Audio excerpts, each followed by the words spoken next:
Bunda, masih di kajian hati. Dan kajian hati episode kali ini sudah ada bintang tamu. Langsung kita sambut, ada Kania. Silakan Kania. Assalamualaikum warahmatullahi wabarakatuh. Waalaikumsalam warahmatullahi wabarakatuh. Ustadz, perkenalkan saya Nia. Sejak awal pernikahan, suami tidak pernah memberi nafkah sama sekali.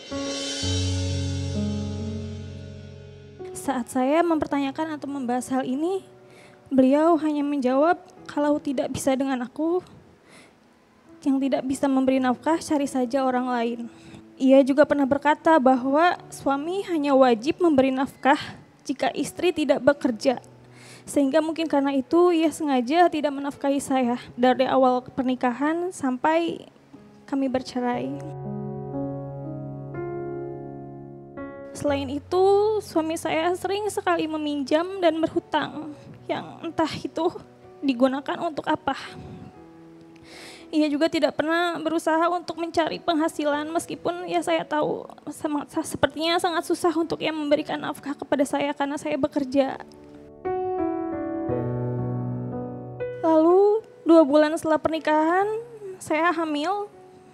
Saat saya hamil saya memberi kabar kepada suami saya, jawabannya hanya nanti aku pikir-pikir lagi harus gimana.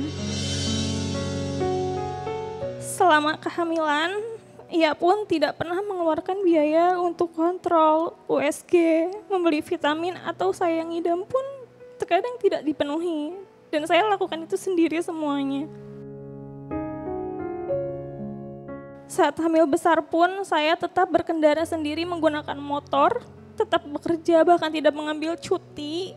Karena saya memikirkan biaya persalinannya nanti itu seperti apa.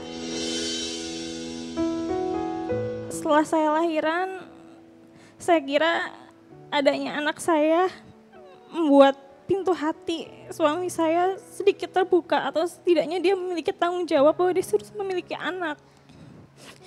Dia masih tetap leha-leha, hanya tiduran saja di rumah. 5 hari saya setelah lahiran saya tetap masuk kerja.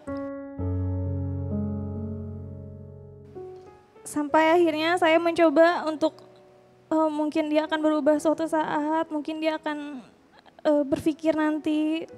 Dia tetap tidak mau bekerja, lalu dia memiliki ide untuk usaha.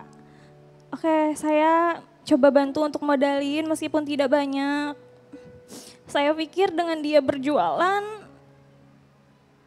hasil jualannya itu mungkin akan sebagian disisihkan untuk saya, untuk keperluan anak dan istrinya. Tapi ternyata tidak juga. Bahkan uang modal pun juga tidak kembali. Saya hanya bisa mengandalkan papa saya yang baru saja juga kemarin meninggal di bulan Juni. Saya merasa tahun ini saya sudah kehilangan seorang suami yang seharusnya menjadi imam yang baik dalam rumah tangga saya. Lalu saya juga kehilangan ayah saya yang selalu jadi garda untuk saya saat saya merasa terpuruk.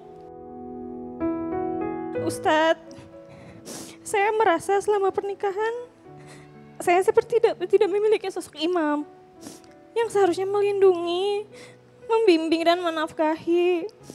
Semua saya jalani sendiri. Saya lelah dan akhirnya memutuskan untuk bercerai karena saya semakin merasa capek sekali Ustadz ketika anak saya sudah lahir dan saya urus semuanya sendiri. Ustadz, bagaimana Islam memandang sikap suami yang seperti ini? Apa nasihat Ustadz agar saya bisa ikhlas, kuat dan bijak menghadapi ujian ini? Ustadz, ada masanya saya lebih takut miskin daripada takut kehilangan harga diri. Karena saya berpikir kalau saya berhenti bekerja, anak saya bisa tidak makan. Apakah salah jika dalam pernikahan saya justru merasa lebih berperan sebagai laki-laki? Hanya itu Ustadz, terima kasih. Bunda, pertama Ahilman harus memberikan gambaran terlebih dahulu terkait posisi suami dan istri. Di dalam rumah tangga yang punya kewajiban mencari nafkah itu adalah suami.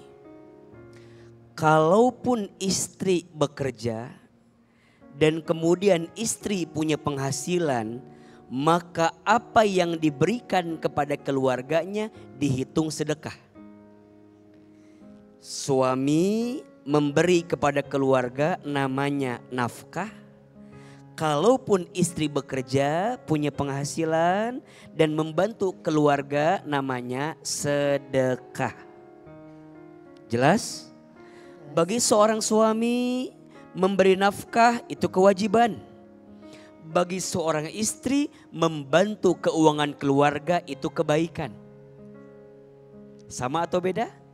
Beda. Jadi artinya mohon maaf, kalaupun suami izin ya, melihat istrimu bekerja bukan berarti kewajibanmu memberi nafkah kepada istri berhenti. Tidak. Tidak. Istri bekerja silakan. Dia punya penghasilan silakan. Tapi seorang suami tetap wajib memberi nafkah kepada siapa? Istri dan keluarganya. Tapi catatan penting juga, mohon maaf ya, para istri, jika engkau diizinkan punya penghasilan lebih tinggi daripada suamimu, jangan pernah merendahkan suamimu. Jangan juga merasa jumawa, jangan merasa tinggi hati, jangan merasa engkau menjatuhkan harga diri suami karena penghasilanmu lebih tinggi daripada suami. Tetap pemimpin di keluargamu siapa? Suami. Sampai sini jelas? Jelas, Yang kedua, saya harus berpisah dengan suami saya dan ke depan saya harus jadi seorang single mom, single parents. Maka bagaimana? Jawabannya jalani, nikmati, syukuri. Maka sekarang kalau Mbak Nia harus tetap bekerja, cari pekerjaan yang bisa tetap menghadirkan kebaikan sama anak. Cari pekerjaan, cari profesi, cari kesibukan yang walaupun kita bekerja tidak melalaikan tugas kita sebagai ibu kepada anak-anak kita. Jangan sampai mohon maaf anak kita izin ya kehilangan ayahnya. Kemudian juga ditambah harus kehilangan sosok ibunya. Kehilangan sosok daripada ibu yang biasa yang sepertinya harus ada tapi malah kemudian tidak ada. Menurut AA coba dipertimbangkan kembali. Nia, sembuhkan luka hati dulu. Jangan mudah memaksa orang baru hadir sebelum kita berdamai dengan yang sudah terjadi. Yang lalu biarlah berlalu, sudah selesai biarlah usai. Semoga tidak lagi bertemu dengan laki-laki yang menyakiti seperti kemarin. Dan laki-laki itu harga dirinya terletak pada tanggung jawabnya. Maka di antara doa yang sering kita baca setiap pagi apa? Allahumma inni a'udzubika minal ajzi wal kasal. Wa a'udzubika minal hammi wal hazan. Wa a'udzubika min ghalabatid daini wa qahrir rijal. Salah satu doanya, ya Allah lindungilah aku dari sifat malas. Makanya harus ikhtiar. Ya. Betul? Betul. Al-harakatu hiyal barokah. Bergerak itu berkah. Tapi juga istri, kalau suami udah bekerja dan hasilnya berapa yang suami dapat, jangan suka menghina pemberian suami. Maka suami perbanyak nafkahnya, istri perbanyak syukurnya. Masya Allah. Biar ketemu dua-duanya. Kania semangat. Terima kasih Ustadz. Ya, sudahi semua yang sudah lewat. Jaga anak-anak dengan baik, jaga keluarga dengan baik. Semoga bisa bertemu dengan yang lebih baik setelah semua ini. Amin ya Rabbal alamin. Masya Allah Ustadz. Nah pemirsa, sekarang itu ada segmen baru namanya Sapa Jamaah. Yuk sekarang kita sapa aja host kita yang udah ada di sana, yang lagi ada di luar masjid nih. Halo, assalamualaikum Mbak Kevin Liliana, kami persilahkan. Waalaikumsalam, terima kasih Teh Deswita. Bunda, kajian hati, tenangkan hatimu.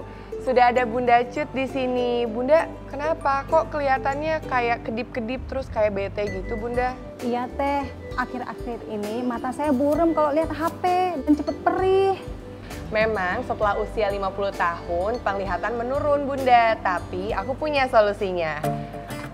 Renovit Gold mengandung beta-karoten dan lutein untuk menjaga mata tetap sehat, melindungi mata dari paparan cahaya berlebih dari sinar matahari, cahaya handphone, dan TV. Renovit Gold multivitamin dan mineral lengkap untuk usia 50 tahun ke atas dengan 25 vitamin dan mineral yang membantu meningkatkan daya tahan tubuh.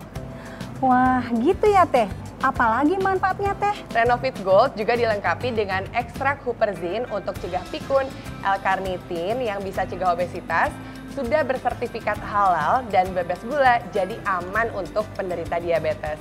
Diminum 1 kaplet setiap hari setelah makan. Teteh juga minum ini? Kalau untuk usia aku, minumnya Renovit dengan 26 vitamin dan mineral lengkap untuk bantu menjaga kebugaran dan daya tahan tubuh. Belinya di mana Teh? Renovit dan Renovit Gold bisa dibeli di apotek terdekat atau e-commerce. Buat jamaah yang mau umroh atau bepergian jauh, jangan lupa bawa Renovit supaya badan tetap fit. Renovit dan Renovit Gold siap jaga kesehatan dan daya tahan tubuh.